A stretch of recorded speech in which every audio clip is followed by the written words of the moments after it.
എന്നിട്ട് യേശുവിനോട് അവർ അപേക്ഷിച്ചു, ഇവന്റെ മേൽ ഭൂതമുണ്ട്, ആമേൻ, ഇവനെ സൗഖ്യമാക്കണം, ആ ഭൂതത്തെ മാറ്റണം.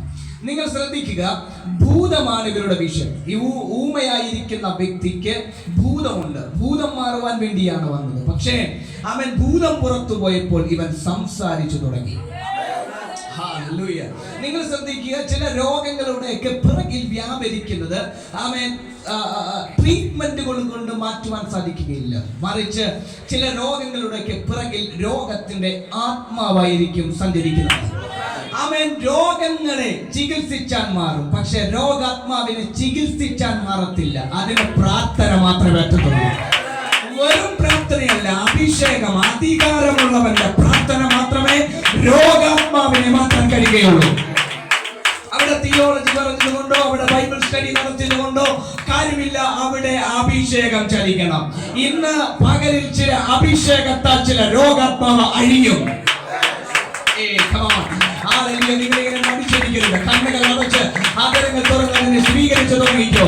അവൻ ഇതിനകത്ത് ദൈവ പ്രവൃത്തി ചലിക്കുവാൻ വേണ്ടി പോവുകയാണ്.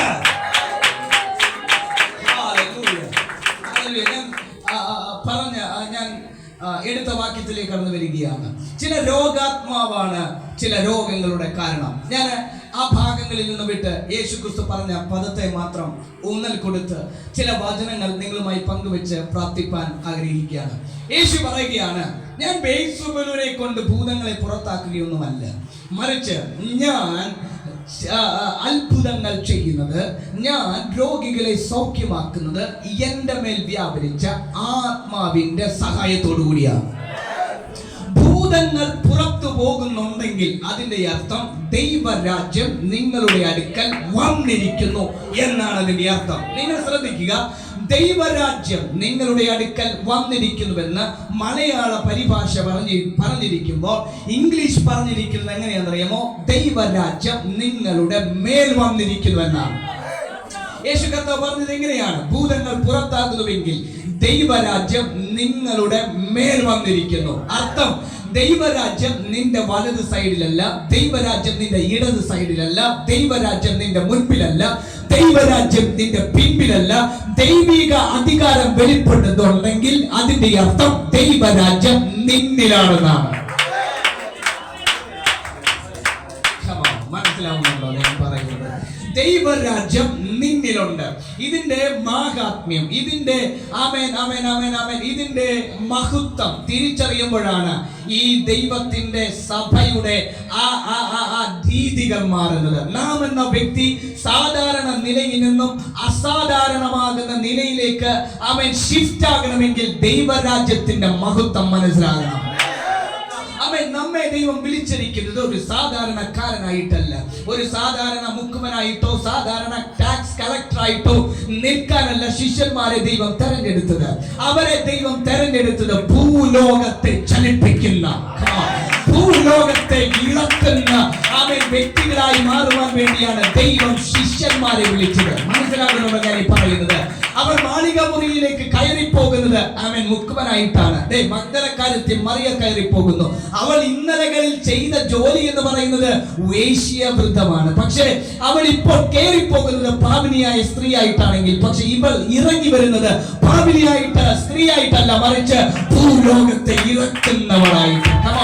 ഭൂലോകത്തെ ഇളക്കുന്നവളായിട്ട്. ഞാനൊരു കാര്യം വിളിച്ചു പറയാം, ഇതിനകത്തിരിക്കുന്ന നിന്റെ തൊഴിൽ, നിന്റെ ജാതി, നിന്റെ കുലം, നിന്റെ ബാങ്ക് ബാലൻസ്, നിന്റെ വാഹനം, നിന്റെ പഠിപ്പ്, നിന്റെ വിദ്യാഭ്യാസം, ഇതൊന്നും എന്റെ ദൈവത്തിന് വിഷയമല്ല. അവൻ നീ മാളികമുറിയിലേക്ക് കയറിയാൽ നിന്നെ അവൻ സാധാരണത്വത്തിൽ നിന്നും അസാധാരണത്വത്തിലേക്ക് ദൈവം വിടും.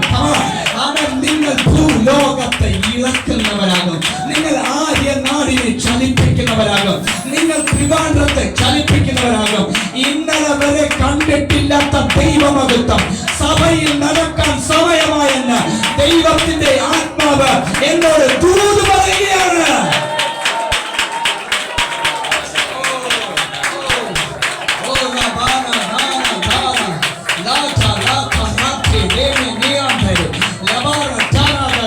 ഒക്ടോബറോടുകൂടി ദൈവം സഭയുടെ അടുത്തൊരു ഷിഫ്റ്റിലേക്ക് കയറ്റാൻ പോവുകയാണ്. ആമേൻ, ഹല്ലേലൂയ. സഭയുടെ അടുത്തൊരു ഷിഫ്റ്റ് കാണിക്കാൻ പോവുകയാണ്. ഇന്നലെ വരെ കണ്ടിട്ടില്ലാത്ത 2022 2023 കണ്ടിട്ടില്ലാത്ത ദൈവമഹത്വം സഭ കാണാൻ പോകുകയാണെന്ന്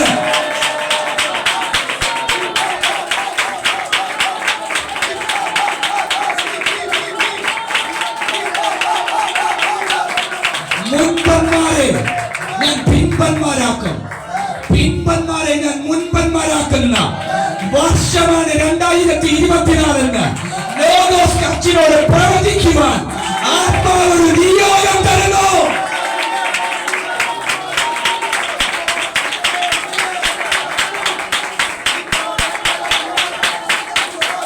സഭ പ്രാപിക്കാൻ കഴിയുന്നവർ പ്രാപിച്ചോ. ഈ സഭയ്ക്കകത്ത് ദൂതന്മാർ ഉലാവുന്നത് ഞാൻ കാണുകയാണ്. ചില ഭവനത്തിനകത്ത് അന്ധകാരം വീണ് കിടക്കുന്ന, ഇരുട്ട് മൂടിക്കിടക്കുന്ന ചില ഭവനത്തിനകത്തേക്ക് വെളിച്ചമായി ചില ദൂതഗണങ്ങൾ ഇറങ്ങി വരുന്നത് ഞാൻ കാണുകയാണ്. അവൻ മാറി മാറിയുള്ള നിന്റെ ജീവിതത്തിന്റെ പ്രശ്നങ്ങളെ അവൻ ചെയിൻ റിയാക്ഷൻ പോലെ നിന്റെ വീട്ടിനകത്ത് നടക്കുന്ന ദുരൂഹതകളെ അടിച്ചു കളയുന്ന ദൈവപ്രവർത്തികൾ ചില കുടുംബത്തിനകത്ത് ദൈവത്തിന്റെ ആത്മാവ് റിലീസ് ചെയ്യുന്നുവെന്ന്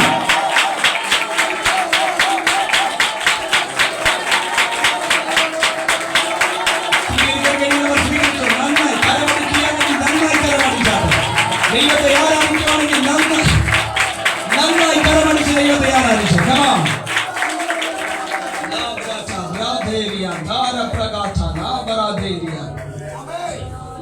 ദൈവരാജ്യം, ദൈവിക അധികാരം വെളിപ്പെടുന്നു. ദൈവിക അധികാരം വെളിപ്പെട്ടാൽ അതിന്റെ അർത്ഥം ദൈവരാജ്യം നിന്നിൽ വന്നിട്ടുണ്ട്. നിങ്ങൾ ശ്രദ്ധിക്കുക, ഇവിടെ ഈ വിഷയവുമായി ബന്ധപ്പെട്ട ഞാൻ എടുക്കാൻ വന്ന വിഷയവുമായി ബന്ധപ്പെട്ട ഒരു വിഷയമല്ല, പക്ഷെ എങ്കിലും ഈ വാക്യത്തിനകത്ത് പറഞ്ഞിരിക്കുന്ന ഒരു പദമുണ്ട്. അത് ഇംഗ്ലീഷ് ബൈബിളിലാണ് കൊടുത്തിരിക്കുന്നത്.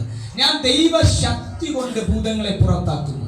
ആമേൻ. ദൈവശക്തി എന്ന വാക്കിന് ആമേൻ പല പുസ്തകങ്ങളിലും പല സുവിശേഷങ്ങളിലും ആമേൻ പല വാക്കുകളാണ് കൊടുത്തിരിക്കുന്നത്. മത്തായി സുവിശേഷത്തിൽ ആമേൻ ഈ വാക്കിനെ കൊടുത്തിരിക്കുന്നത് ദൈവത്തിന്റെ ആത്മാവെന്നാണ്. ഞാൻ ദൈവത്തിന്റെ ആത്മാവ് കൊണ്ട് ഭൂതങ്ങളെ പുറത്താക്കുന്നു. എന്നാൽ ഈ ലൂക്കോസിനകത്ത് തന്നെ ഇംഗ്ലീഷ് പരിഭാഷ കൊടുത്തിരിക്കുന്നത് by the finger of God എന്നാണ്. ദൈവത്തിന്റെ വിരൽ കൊണ്ട് ഞാൻ ഭൂതങ്ങളെ പുറത്താക്കുന്നു. ആമേൻ. ദൈവത്തിന്റെ വിരൽ എവിടെയെങ്കിലും വെളിപ്പെട്ടിട്ടുണ്ടെങ്കിൽ അവിടെ ചില അത്ഭുതങ്ങൾ നടക്കും. അവൻ ദൈവത്തിന്റെ വിരൽ എവിടെയെങ്കിലും വെളിപ്പെട്ടിട്ടുണ്ടെങ്കിൽ സ്റ്റക്കായി കിടക്കുന്നത് അവൻ അഴിയപ്പെടും. ദൈവത്തിന്റെ വിരൽ എവിടെയെങ്കിലും വെളിപ്പെട്ടിട്ടുണ്ടെങ്കിൽ അവിടെ അസ്ഥികൾ ജീവിക്കും. മരുഭൂമികളെ മലർവാടികളാക്കാൻ ദൈവത്തിന്റെ വിരൽ വെളിപ്പെടും. ഈ മോശയുടെ ലൈഫിനകത്ത് മോശയുടെ ലൈഫ് എനിക്ക് ഭയങ്കര ഇഷ്ടമാണ്. ഞാൻ ഇന്നലെ ഇവിടെ മോശയെ കുറിച്ച് പ്രസംഗിച്ചതേ ഉള്ളൂ. മോശ എന്ന് പറയുന്ന മനുഷ്യൻ 40 വർഷം മിസ്രൈമിന്റെ അഭ്യാസങ്ങൾ, സകല അഭ്യാസങ്ങളും പഠിച്ചു വളർന്നു. അവൻ ജനിച്ചത് അടിമക്കളത്തിലാണെങ്കിലും അവൻ വളർന്നത് രാജകൊട്ടാരത്തിനകത്താണ്. ഇത് വാഗ്ദത്തമുള്ളവന്റെ വലിയ പ്രത്യേകതയാണ്. അടിമക്കളത്തിൽ ജനിക്കും, പക്ഷെ വളരുന്നത് രാജകൊട്ടാരത്തിലായിരിക്കും. ഒന്നുകൂടെ പറയാം, അടിമക്കളത്തിൽ ജനിച്ചാലും സാരമില്ല. അടിമക്കളത്തിൽ ജനിച്ചവൻ ദിവസങ്ങൾക്കുള്ളിൽ അവൻ ഭരണാധികാരിയുടെ വീട്ടിൽ കയറി. ഇന്ന് പകലിൽ ഞാനൊരു കാര്യം വിളിച്ചു പറയാം. അടിമക്കളത്തിൽ രോഗമെന്ന അടിമത്വത്തിനകത്ത്, പാപമെന്ന അടിമത്വത്തിനകത്ത്, അല്ലെങ്കിൽ കടഭാരമെന്ന അടിമത്വത്തിനകത്ത് നീ ഇന്ന് ആയിരിക്കുന്നുവെങ്കിലും സാരമില്ല. നീ അതിനെ റൂൾ ചെയ്യുന്ന, നീ അതിനെ വാഴുന്ന ഒരു സ്റ്റേജിലേക്ക് പരിശുദ്ധാത്മാവ് നിന്നെ കയറ്റാൻ പോവുകയാണ്.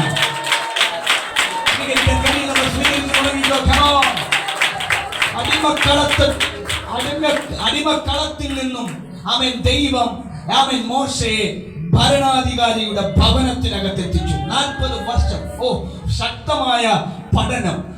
മിസ്രൈമിന്റെ സകല ആയുധ അഭ്യാസങ്ങളും താൻ പഠിച്ചു. മിസ്രൈമിന്റെ സകല ചരിത്രവും പഠിച്ചു. അവിടെ നടന്ന അത്ഭുതങ്ങൾ, അവിടുത്തെ മന്ത്രവാദികളുടെ എല്ലാ ശക്തികളും, അവർ ചെയ്തിട്ടുള്ള അത്ഭുതങ്ങൾ, ഇതെല്ലാം താൻ പഠിച്ചു. പക്ഷെ 40ാമത്തെ വർഷത്തിൽ അവന് ആ മിസ്രൈം വിടേണ്ടി വന്നു. പിന്നീട് 40 വർഷം ഇത്രോവിന്റെ ആടുകളെ നയിച്ചുകൊണ്ട് അമ്മായിപ്പന്റെ കമ്മിറ്റ്മെന്റിനകത്ത് കുടുങ്ങിക്കിടക്കുകയാണ്. ദൈവത്തിന്റെ ടൈമായപ്പോൾ ഹോരേബിൽ തീ കാണിച്ച് മോശയെ ദൈവം പറഞ്ഞു വിടുകയാണ്. അവൻ തീ കണ്ടാൽ കമ്മിറ്റ്മെന്റുകൾ പൊട്ടും. ബന്ധനങ്ങളാവരുത് എന്നൊരു സന്ദേശം എന്റെ സഹോദരങ്ങളോട് ഞാൻ എപ്പോഴും പറയാറുണ്ട്. എന്ന് വെച്ചാൽ കമ്മിറ്റ്മെന്റുകൾ പൊട്ടിയാലേ ശുശ്രൂഷയിൽ കത്തി കയറത്തുള്ളൂ. നീ ശുശ്രൂഷയിൽ കത്തിക്കേറണമെങ്കിൽ കമ്മിറ്റ്മെന്റുകൾ, ലോകത്തിന്റെ കമ്മിറ്റ്മെന്റുകൾ പൊളിയണം. ലോകത്തിന്റെ കമ്മിറ്റ്മെന്റുകൾ പൊളിഞ്ഞാൽ നീ ശുശ്രൂഷയിൽ കത്തും. അമ്മായിപ്പന്റെ ആടുകളുണ്ട്, ഭാര്യയുടെ അപ്പനാണ് എന്നൊക്കെ പറഞ്ഞ് മാറി നിൽക്കുകയല്ല. നിനക്ക് ദൈവം നിയോഗത്തിന് വേണ്ടി 40 ലക്ഷം പേരെ നയിക്കുന്ന ഒരു അസാധാരണമായ അഭിഷക്തൻ നീ ആകണമെങ്കിൽ നീ കമ്മിറ്റ്മെന്റ് പൊളിക്കാൻ തയ്യാറാകണം. അവിടെ നിന്നും ദൈവത്തിന്റെ നിയോഗം പ്രാപിച്ച ഫറവോന്റെ കൊട്ടാരത്തിലേക്ക് വരികയാണ്. അവൻ ചോദിച്ച ഒരു ചോദ്യം, ദൈവമേ, ഞാൻ പോകാം, നിന്റെ സാന്നിധ്യം ഇല്ലാതെ എന്നെ അയക്കരുത്. ഞാൻ നിന്റെ കൂടെ ഉണ്ടാകുമെന്നുള്ള ഉറപ്പോടുകൂടി ദൈവം മോശയുടെ കൂടെ ഉണ്ടാകുമെന്നുള്ള ഉറപ്പോടുകൂടി ഫറവോന്റെ മുമ്പിൽ ചെന്ന് നിൽക്കുകയാണ്. ഫറവോന്റെ മുമ്പിൽ ചെന്ന് നിൽക്കുന്ന മോശ എന്റെ ജനത്തെ വിട്ടയക്കാൻ പറഞ്ഞു. ഫറവോൻ നോ എന്ന് പറഞ്ഞപ്പോൾ ദൈവം പറഞ്ഞു, നീ നിന്റെ വടി താഴെയിടാൻ.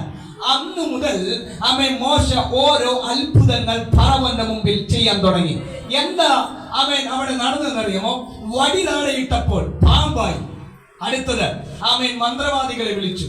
മന്ത്രവാദികളെ വിളിച്ചപ്പോൾ അവരും എന്ത് ചെയ്തു? വടി താഴെയിട്ടു. അവരുടെ വടിയും എന്തായി? പാമ്പായി മാറി. നിങ്ങൾ ശ്രദ്ധിക്കണം, ഇവിടെ എന്നെ ചിന്തിപ്പിച്ച ഒരു സംഭവം. ഈ മോശയ്ക്ക് വളരെയധികം ഉറപ്പുണ്ട്. മിസ്രൈമിന്റെ ചരിത്രത്തിൽ ഇന്നവരെ ഇവരാരും കണ്ടിട്ടില്ലാത്ത ഒരു അത്ഭുതമാണ് താൻ ചെയ്യാൻ പോകുന്നതെന്ന്.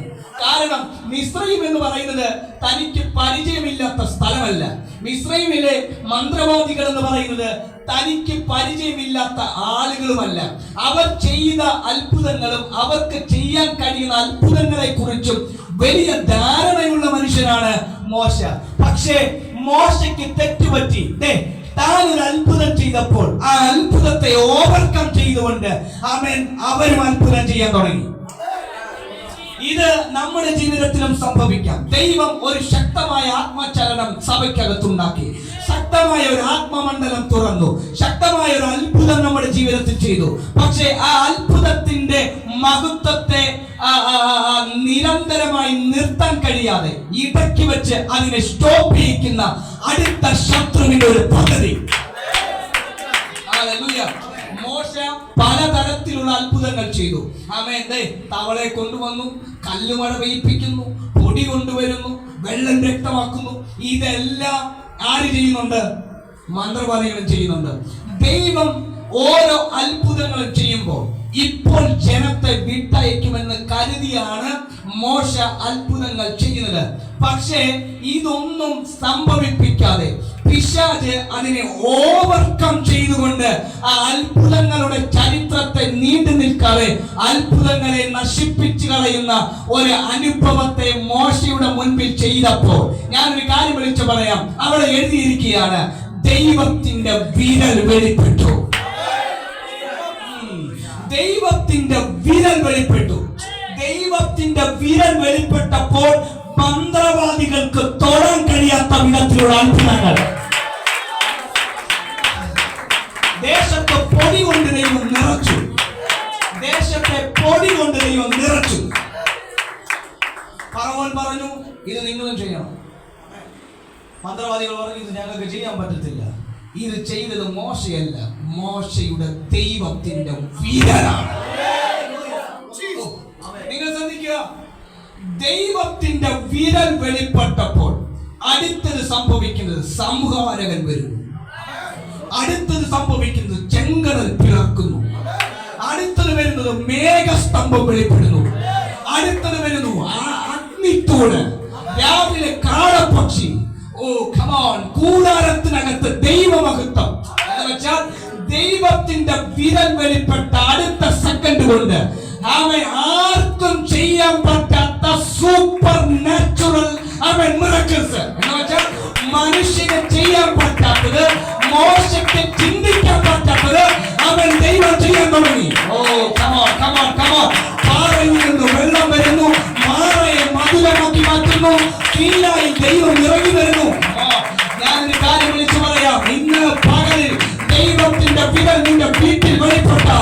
ദൈവത്തിന്റെ വിരലിൽ സഭയ്ക്കകത്ത് വെളിപ്പെട്ട ഇന്നലെ നടന്നതുപോലെയല്ല. ആർക്കും കോപ്പി ചെയ്യാൻ പറ്റാത്ത, ആർക്കും ഹാക്ക് ചെയ്യാൻ പറ്റാത്ത ദൈവത്തിന്റെ പ്രവൃത്തികൾ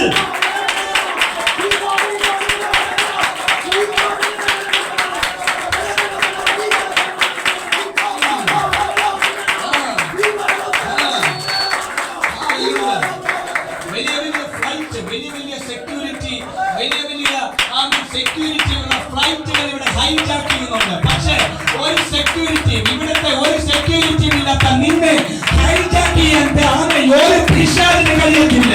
കാരണം നിന്നെ ദൈവത്തിന്റെ വിരലിനാൽ സൂക്ഷിക്കപ്പെട്ടിരിക്കുന്നു. ഈ അന്തരീക്ഷം ചേഞ്ച് ആവട്ടെ. വേഗം പോലെ ഇവിടെ ചുറ്റിയിരിക്കുന്ന എല്ലാ ഇരുട്ടിന്റെ വ്യാപാരവും ചില കുടുംബങ്ങളിൽ നിന്നും ദൈവത്തിന്റെ വിരലിറങ്ങി അതിനെ വെട്ടി മാറ്റുന്നത് ഞാൻ ആത്മാവിൽ കാണുകയാണ്.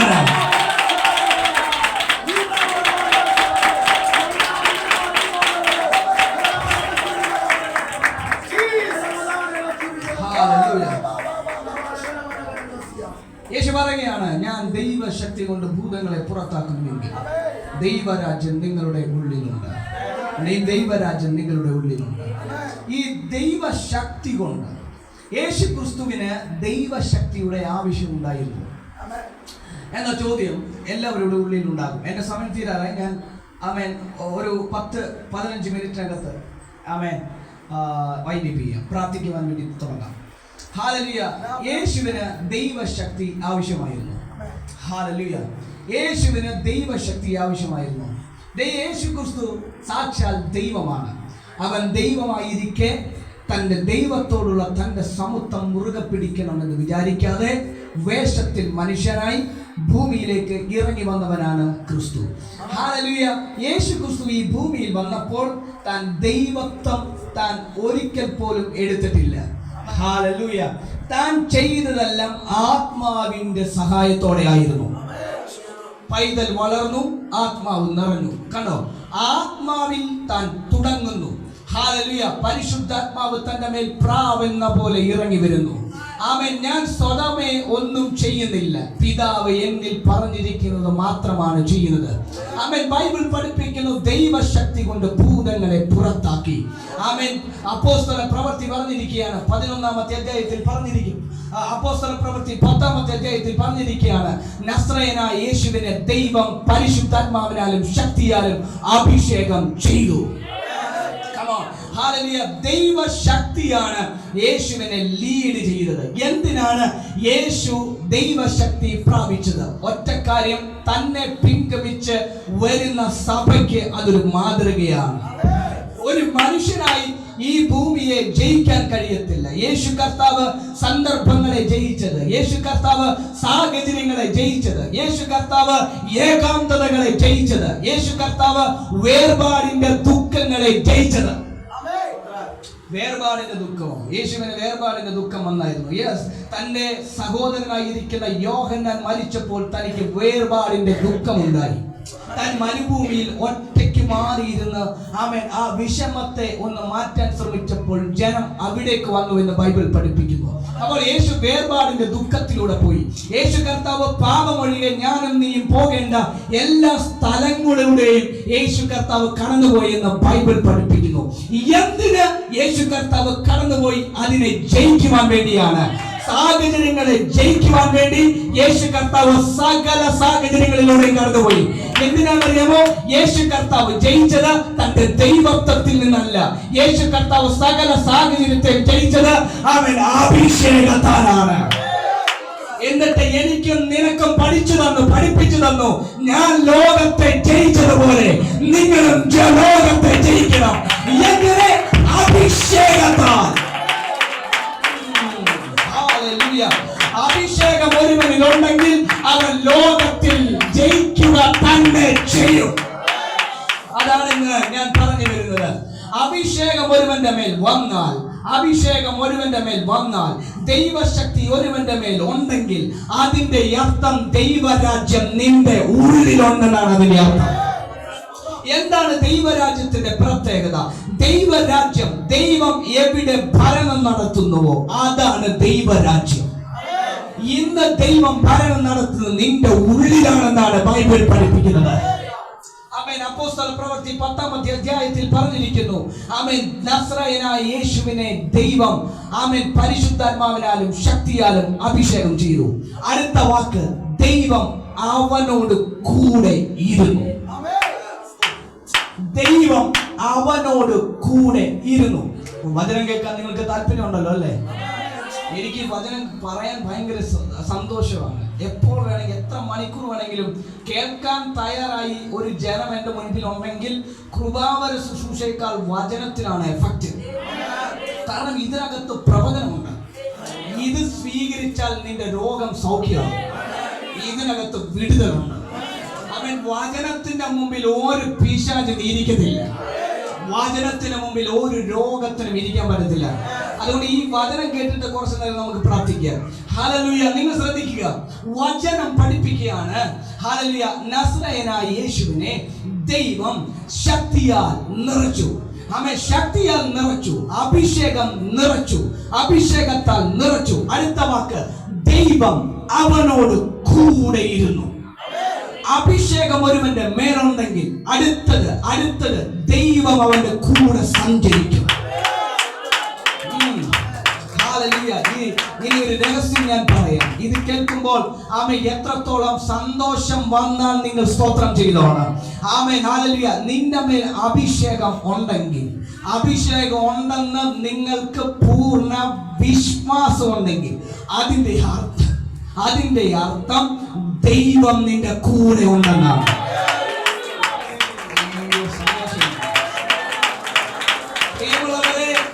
ലോകത്തിന്റെ ബന്ധനം ഉണ്ടെന്നല്ല ഞാൻ പറഞ്ഞത്, അഖില ചരാചരങ്ങളെ സൃഷ്ടിച്ച, നമ്മൾ വായിച്ച ആ സങ്കീർത്തനകത്തിനകത്ത് എഴുതിയിരിക്കുകയാണ്, അവൻ നക്ഷത്രങ്ങളെ പേര് ചൊല്ലി വിളിച്ചു. ആ ദൈവം എന്റെ കൂടെ. ആര്യനാട് റോബിൻ പാസ്റ്ററിന്റെ കൂടെ ദൈവം ഇറങ്ങി വന്നിരിക്കുന്നുവല്ല, ആര്യനാട് നിങ്ങളുടെ കൂടെ ദൈവം ഇറങ്ങി വന്നിരിക്കുന്നുവെന്ന്.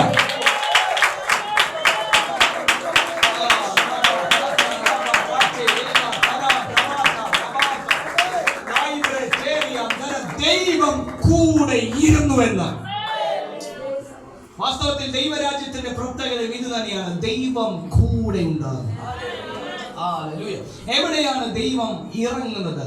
നന്മയിലാണ് ദൈവം ഇറങ്ങുന്നത്. നിങ്ങൾ ശ്രദ്ധിക്കുക, ഈ ഏദൻ തോട്ടം എന്ന് പറയുന്നത് ദൈവരാജ്യത്തിന്റെ ഒരു നിഴലാണ്. വാസ്തവത്തിൽ റൂളിംഗ് നടന്നത് ദൈവരാജ്യത്തിലാണ്, ഏദൻ തോട്ടത്തിലാണ്.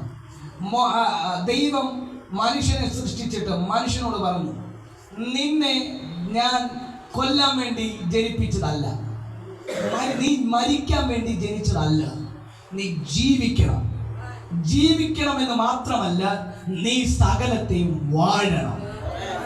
ഹല്ലേലൂയ. ആമേൻ. നിങ്ങൾ ശ്രദ്ധിക്കുക, തേജസ്സിൽ ജീവിച്ച മനുഷ്യനെ ആമേൻ തൊടാൻ മരണത്തിന് പോലും പറ്റില്ലായിരുന്നു. തേജസ്സിൽ ജീവിച്ച മനുഷ്യനെ കാണാൻ ദൈവം എപ്പോഴും ഇറങ്ങി വരുന്നു. ഹല്ലേലൂയ. സന്ധ്യയാകുമ്പോൾ ദൈവം കൂടെ ഇറങ്ങി വരുന്ന ഒരു അനുഭവം നിങ്ങൾ അതൊന്ന് മനസ്സിൽ കണ്ട്, എല്ലാ ദിവസവും നമ്മൾ നമ്മളുടെ എല്ലാ കർത്തവ്യങ്ങൾ കഴിഞ്ഞ ഒരു ഈവനിങ് വാക്കിന് വേണ്ടി നമ്മളിങ്ങനെ നടക്കുമ്പോൾ സ്വർഗത്തിൽ നിന്നും സ്വർഗം തുറന്ന് ദൈവം കൂടെ ഇറങ്ങി വരികയാണ്. ഈ അനുഭവം നിങ്ങൾ അനുഭവിച്ചിട്ടുണ്ടോ? ഒരുത്തർ അനുഭവിച്ചിട്ടുണ്ട്. ഹാനോക്ക് ദൈവത്തോട് കൂടെ നടന്നു എന്ന് ബൈബിൾ പഠിപ്പിക്കുന്നു. ദൈവ തേജസ്സിൽ ജീവിച്ച ഒരു മനുഷ്യന്റെ കൂടെ ദൈവം നടക്കുകയാണ്. ഇതാണ് ദൈവരാജ്യം. ദൈവം കൂടെ നടക്കുന്ന ഒരു അനുഭവം. ഞാനൊരു ദൂത് ഞാൻ കൈമാറാം. ഇത് ആര്യനാട് നടക്കാൻ പോവുകയാണ്. ദൈവം നിന്റെ കൂടെ നടക്കുന്നത് നീ കാണാൻ പോവുകയാണ്. ദൈവം നിന്റെ കുടുംബത്തിനകത്ത് വാഴുന്നത് നീ കാണാൻ പോവുകയാണ്. നീ നടക്കുമ്പോൾ നിന്റെ കൂടെ ദൈവം നടക്കുന്നത് നീ കാണാൻ പോവുകയാണ്.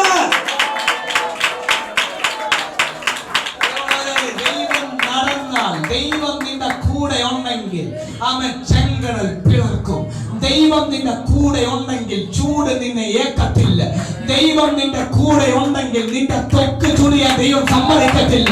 ദൈവം നിന്റെ കൂടെ ഉണ്ടെങ്കിൽ നിന്റെ കണ്ണിന്റെ കാഴ്ച മങ്ങാൻ ദൈവം അനുവദിക്കത്തില്ല. മോശ മരിച്ചപ്പോൾ അവന്റെ കണ്ണിന്റെ കാഴ്ച മങ്ങിയില്ല.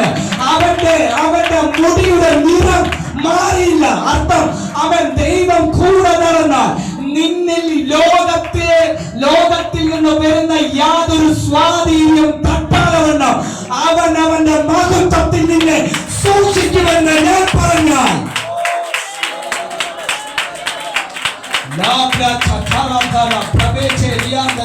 ഇതിനകത്തിരിക്കുന്ന ചിലരെ ദൈവം തൊടുകയാണ്. അവൻ ഞാനൊരു കാര്യം വിളിച്ചു പറയാം. അഭിഷേകം നിന്റെ കൂടെ ഉണ്ടെങ്കിൽ ദൈവം നിന്റെ കൂടെ ഉണ്ടെന്നാണ് അതിന്റെ അർത്ഥം. വിശ്വസിക്കുന്നവർ ആമേൻ പറഞ്ഞു തുടങ്ങിക്കോ. ആമേൻ. ഇന്ന് രാത്രിയിൽ, ഇന്ന് പകലിൽ ഇവിടെ വന്നിരിക്കുന്നവരോട് ഒരു ഉറപ്പ്, ഒരു അഷ്വറൻസ് ഞാൻ തരികയാണ്. ആമേൻ. ഒരു രോഗത്തിന് മുമ്പിൽ നിങ്ങൾ ഭാരപ്പെട്ടിരിക്കുകയാണോ? ആമേൻ. നിങ്ങൾ ഏതെങ്കിലും ഒരു ഡോക്ടറിന്റെ സർട്ടിഫിക്കറ്റിന് മുമ്പിൽ നിങ്ങൾ ഭാരപ്പെട്ടിരിക്കുകയാണോ? ആമേൻ. ഏതെങ്കിലും ഒരു ലോണിന്റെ മുമ്പിൽ ഭാരപ്പെട്ടിരിക്കുകയാണോ? ജപ്തിയുടെ മുമ്പിൽ നിങ്ങൾ ഭാരപ്പെട്ടിരിക്കുകയാണോ? ആമേൻ. വിവാഹം നടക്കാത്തതുകൊണ്ട് നിങ്ങൾ ഭാരപ്പെട്ടിരിക്കുകയാണോ? നോ. നിന്റെ മുൻപിൽ അനോയിന്റിംഗ് ഉണ്ടെങ്കിൽ അതിന്റെ അർത്ഥം ദൈവം നിന്റെ കൂടെ. ദൈവം നിന്റെ കൂടെ. ഇമ്മാനുവേൽ നിന്റെ കൂടെ. ദൈവരാജ്യം നിന്റെ കൂടെ. സ്വീകരിക്കാൻ കഴിയുന്നവർ കരമടിച്ച് സ്വീകരിച്ചോ. സ്വീകരിക്കാൻ കഴിയുന്നവർ കരമടിച്ച് സ്വീകരിച്ചോ. ആമേൻ. ഹല്ലേലൂയ. നിങ്ങൾക്ക് എഴുന്നേറ്റ് കുറച്ചു നേരം എഴുന്നേറ്റ് ദൈവത്തെ ആരാധിക്കുക. എല്ലാവരും ദൈവസന്നിധിയിൽ ഒരു നിമിഷം എഴുന്നേറ്റ് നിന്നാട്ടെ. ഇതിനകത്തിരിക്കുന്ന നിങ്ങളോട് ഞാൻ പറയാൻ ഒറ്റ ദൂത് ഞാൻ കൈമാറുകയാണ്. ആമേൻ. ദൈവരാജ്യം നിങ്ങളുടെ കൂടെ ഉണ്ട്. കണ്ണുകളുടെ ചതനങ്ങൾ തുറന്ന് ഒരു നിമിഷം ഒന്ന് പ്രാർത്ഥിച്ചാട്ടെ.